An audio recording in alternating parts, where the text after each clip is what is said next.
Hey friends, Radhe Radhe. Welcome back to our channel that is Kyani Politics. Now we are going to discussing our most important and demanding topic for UPSC preparations, that is Farms Act 2020. So basically Indian Agriculture Act 2020 often refers to the farm act. Basically दोस्तों जो India का agriculture act है उसी को एक farm act 2020 के नाम से जाना जाता है। इस एक्ट के अंतर्गत तीन एक्ट और आते हैं जिसको सब फर्स्ट ऑफ ऑल लोकसभा द्वारा अप्रूव किया गया, उसके बाद राज्यसभा द्वारा अप्रूव किया गया और आखिरी में प्रेसिडेंट ऑफ इंडिया ने इसके प्रति एसेंट दिया 27 सितंबर 2020 को। अब इस वीडियो के अंदर हम इसी फार्म एक्ट के बारे में डिटेल में पढ़ेंगे दोस्तों। Now we are going to discuss about the background of Farms Act 2020। तो अब दोस्तों हम डिस्कस करेंगे कि जो फार्म एक्ट 2020 के पीछे की क्या भूमिका है। तो फर्स्ट ऑफ ऑल जितने भी हमारे इंडिया के एग्रीकल्चर सब्जेक्ट्स हैं वो article schedule 7 of the Indian constitution के तहत हमारे स्टेट लिस्ट में आते हैं। 2017 में सेंट्रल गवर्नमेंट ने बहुत सारे फार्मिंग एक्ट्स के मॉडल्स रिलीज किए जिसको स्टेट गवर्नमेंट ने इम्प्लीमेंट नहीं किया गया। इसी में देखते देखते 2020 में सेंट्रल गवर्नमेंट ने 3 ऑर्डिनेंस पास किए फर्स्ट वीक ऑफ जून में। इन सितंबर 2020 द प्रेसिडेंट गेव असेंट और यहीं में चलते हुए सितंबर 2020 में प्रेसिडेंट ने भी इन 3 फार्म्स एक्ट को अप्रूव कर दिया।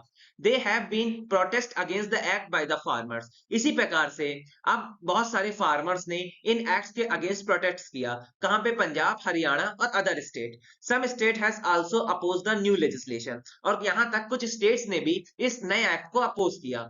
The Kerala legislative assembly pass a resolution against the farm reform and sought their withdraw.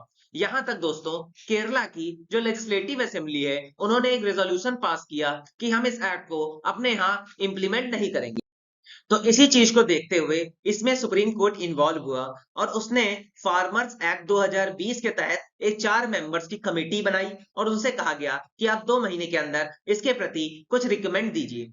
अब बेसिकली जो ये 3 लॉस थे इनका मेन मोटिव था किस किस प्रकार से जो एग्रीकल्चर प्रोड्यूस किया गया है उसको मार्केट किया जाए, सोल्ड किया जाए और कंट्री वाइज स्टोर किया जाए। ठीक है, अब इसी बात को ध्यान में रखते हुए फार्मर्स एक्ट 2020 के तहत 3 एक्ट पास किए गए। First of all the farmer produce and trade and commerce act जिसको हम प्रमोशन एंड फैसिलिटेशन एक्ट कहते हैं। इसका दोस्तों जो पहला पॉइंट था वो कहता था कि state government from levying any market fees levy on trade platform of the trade farmers produce in and outside the trade area. Basically इस एक्ट का जो पहला पॉइंट ये कहता है एक पर्टिकुलर एरिया के अलावा अगर कहीं पर भी ट्रेड एरिया के अलावा अगर फसल उगाई जाती है, ठीक है, तो कोई भी स्टेट गवर्नमेंट का कोई भी एम्प्लॉय किसी भी ट्रेडर्स और फार्मर से किसी प्रकार के भी चार्जेस टैक्स के नाम पे नहीं लेगा। The act seeks to break the monopoly of government regulated mandis and allow farmers to sell directly। अब इस एक्ट से हुआ क्या, जो गवर्नमेंट के द्वारा चलाई गई मंडीज है उसमें गवर्नमेंट की मोनोपोली हट गई और यहां तक फार्मर्स अपनी सब्जियों को प्राइवेट सेलर्स को डायरेक्ट बेचने लगे। अब इसमें सेकेंड एक्ट था farmers agreement on the price assurance and farm services act 2020 empowerment and protection act. Basically इसका जो पहला पॉइंट है it creates a national framework for contract farming. It provides a legal framework for farmers to enter in the return contracts with companies and produce them. Basically इसके अंदर दोस्तों company और farmers के द्वारा एक लीगल कॉन्ट्रैक्ट साइन हुआ। इसमें second point है the return farming agreement inter into the priory production और reading any farmer produce list terms and condition और उसी में कुछ टर्म्स एंड कंडीशन रखी गई रिगार्डिंग द प्राइस ऑफ जो चीजें उगाई जा रही हैं और उनकी सर्विस को देखते हुए। Third point it define a dispute resolution mechanism और इसके अंदर एक डिस्प्यूट मतलब विवाद को रिजोल्व करने का मैकेनिज्म भी डाला गया।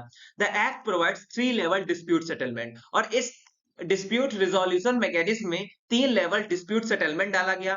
First of all conciliation board, then sub division magistrate, then appellate authorities. तो दोस्तों फार्म एक्ट 2020 में हमारा जो तीसरा महत्वपूर्ण एक्ट है एसेंशियल कमोडिटीज एक्ट 2020। अब ये क्या कहता है इसका पहला point, it removes cereals, pulses, oil seeds, edible oils, onion, potatoes from the list of essential commodity. इस एक्ट के तहत से हमारी जितनी भी दालें हैं, हमारी जितनी भी पल्सेस हैं, जितनी भी ऑयल सीड्स हैं, एडिबल ऑयल्स हैं, पोटैटोज हैं और ओनियंस हैं। इनको हम इसेंशियल कमोडिटीज से हटा रहे हैं। It will deregulate the production, storage, movement and distribution. इसकी वजह से इसका जो प्रोडक्शन है, इसकी जो स्टोरेज है और इसका जो मूवमेंट है और डिस्ट्रीब्यूशन है, उसको डीरेगुलेट कर दिया गया। Second point, it will also remove the stock holding limits on such items except extraordinary circumstances. इन्होंने जो होल्डिंग लिमिट्स थी एग्रीकल्चर प्रोडक्ट्स की, उसको भी हटा दिया। The central government allow regulation of supply during the war, famine, extraordinary price rise, and natural commodity of nature.